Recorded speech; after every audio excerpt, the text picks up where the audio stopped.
Shalom, everyone. I hope everyone is having a good morning or wherever you are, good night, good afternoon. But just coming on here today and talking about the idea of married and single. Many people may be feeling like that. That's like a new saying where, you're married to someone and they're basically not pulling their own weight in the family responsibilities. And a lot of that can be solved if we become more organized.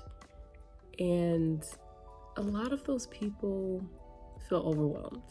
People who are like, I'm married and single, feel overwhelmed. And a lot of times these people do not have a schedule. They don't have a routine. They don't have any type of routine for themselves. And a lot of times they're like, oh yeah, I take like 5 minutes to like wash my face and put on my makeup, whatever. And then have to go straight like to the kids and da-da-da-da-da-da. What seems like they don't have control, it's like you do have control. You have to figure out how to conduct your life. Sit down. Stop watching Netflix for a day because that's your way to de-stress. Put in a little bit of work to come up with the cleaning schedules, coming up with the daily routines, coming up with the non-negotiables. Take the same amount of time you would take in watching that Netflix show and sit down with your spouse. Go over some of the pain points in the home. If it's stress, what is the stressors? And what are some solutions that you can work on together to help with some of those things that may be paining you either throughout the day or when you come home, or even on your mind when you're at work, dreading coming home to it. It is really important that if you made the family together, you come up with these things together, because your spouse was raised from a different family, you're raised from a different family, and maybe some of the things that were acceptable in the home that you were raised in may not be that way with the home that you coexist with your spouse and your children that you have together. Maybe you have to reconsider the way you were raised, that maybe it was right for you, or maybe it wasn't, but maybe it was right for you, but it might not be right for your family. And I'm not being specific on how people were raised, because a lot of things go into that, but just thinking about maybe the system that you had growing up was we left dishes in the sink. Maybe the system that your spouse has was we were never allowed to have dishes in the sink. We had to wash our dishes out right away or put them in the dishwasher.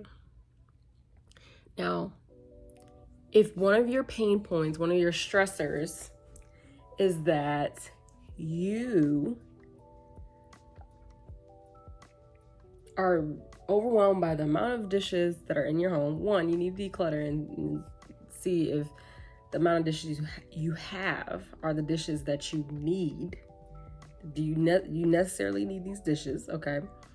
Or do you need all these sets of dishes? Whatever the case is, you need to figure that out. But also consider the fact that you have to come together with your spouse and think about, maybe how I was raised with the dishes being left in the sink isn't benefiting me now as an adult, as a parent, and someone who has this responsibility. Maybe I need to reconsider how I'm going about placing my dishes, where I put my dishes. I learned from a lot of people in the cleaning industry and the professional organizing industry. They have this this philosophy of one touch. So if you have a cup like this, for instance, you're done drinking it, taking the cup, you're only touching the cup once. Once you're done, you place it in the dishwasher, or once you're done, you go to the sink and you wash it out. Now, for some people, they may say, oh, that's too much. I don't like doing that. What? Love yourself. Love yourself. Make life easier for yourself.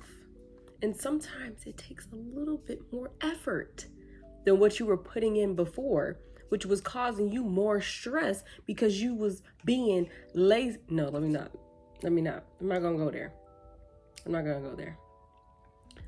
But what I will say is that the one touch rule is crucial to keeping your home tidy, but also to create discipline for yourself. Also to help you learn how to love yourself more appropriately and know that your space deserves to be tidy. Your space deserves to be organized.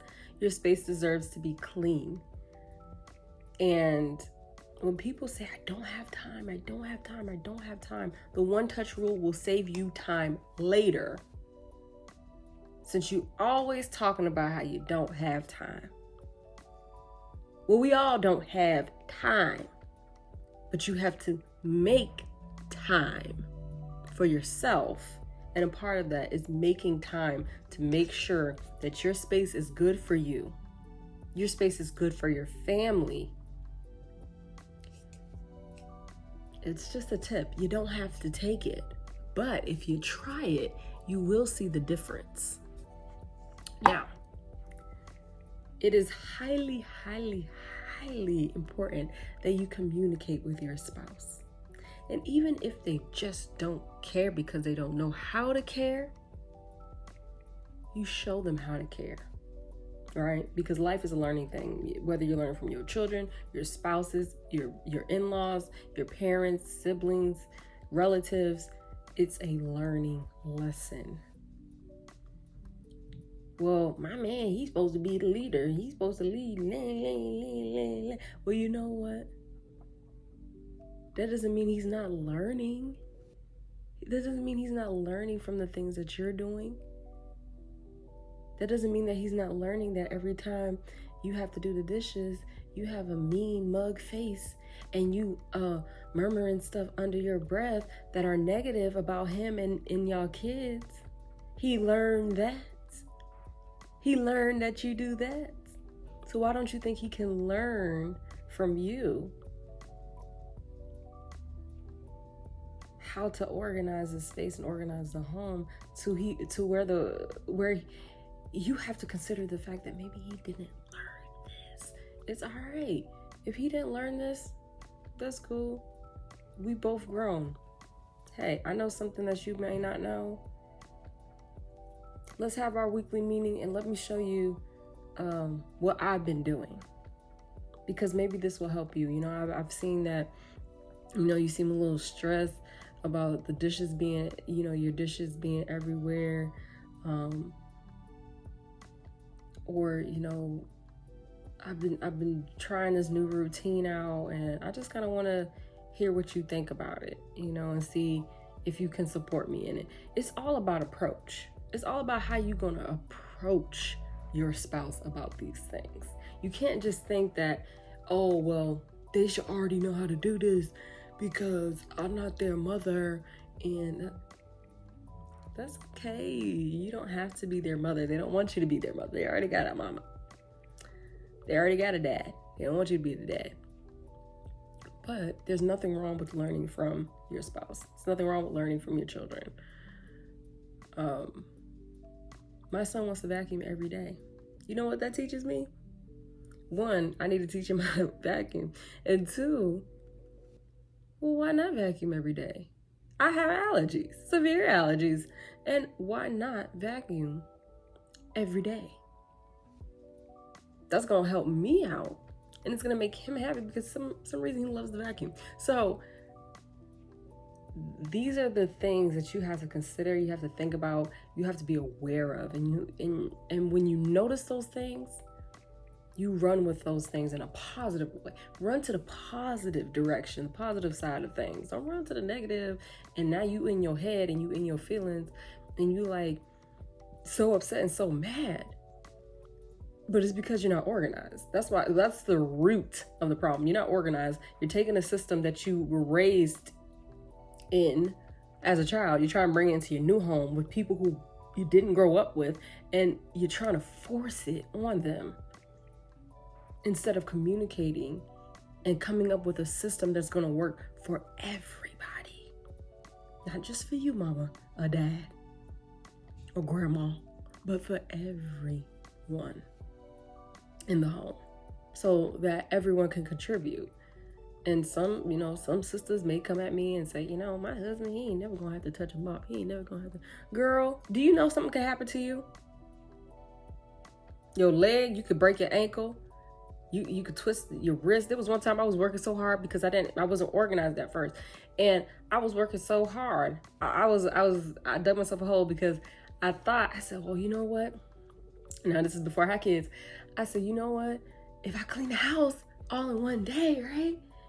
Like at the time we were living in an apartment. But I was like, if I clean it all in one day, I'm gonna I could just be chilling for the rest of the week. I don't gotta do that, la la la. I can do a little here and there, but not extremely. No, your girl didn't. Her wrist, okay, pain. I don't know if I pulled something. I don't know what it was, but I had to wear a little splint. That's because I was trying to do everything. I was trying to do laundry, I was trying to clean the kitchen, I was trying to clean the bathroom, I was trying to clean in the cabinets, I was trying to clean the living room, the bedroom, everywhere. I was just trying to do everything I was doing too much. And sometimes you gotta realize, am I doing too much for my physical body, right? To where I might sprain something, or my time is precious, right? Let me space things out through the whole week so I can, have that time each day to where I do have a little bit of time for myself, but I'm also able to get the things done that needs to be done around the home. You have to sit down. You have to communicate with your spouse. You don't have to be a married single person. You don't. You could choose to be one and be in your feelings, be mad because, I have responsibility now. Of course you do, darling. Who told you that being married was just putting your feet up and sipping on some tea? No. Marriage is time. Marriage is effort. Marriage is consistency, discipline. It is a lot of things that I didn't even list, but it's all, your perception of it is how you choose to perceive it and the things that you do. You have to choose. It is a choice. It is a choice to live your life in misery. It's a choice. It's a choice to not take care of yourself. But if you do, you'll take that 30 minutes, you'll take that 15 minutes, hell, even 10, to come together with your spouse, even if it's over a text message. Goodness, if you're that busy, but do something. I want you all to know that you all have a choice. You all are worth it. You all can make a change, not only in your life, but your family's life that they never even had before. That change that will literally transform you into a person you never even thought that you could become. Take that chance, take that step into living in shalom. It's completely worth it. It really is. And you know what? You might not want to do that right now. You might not be in a place in your life where you're like, I'm in complete chaos that I don't even want to live in shalom. Some people feel that way. But I want you to know that you have a choice. to feel that way. You can be bigger than your circumstances, but you have to choose that. So I'm gonna leave you with that. Think about it. And I'll see you next time in the video. So remember this thing: if you're not living in shalom, you're not living. Bye.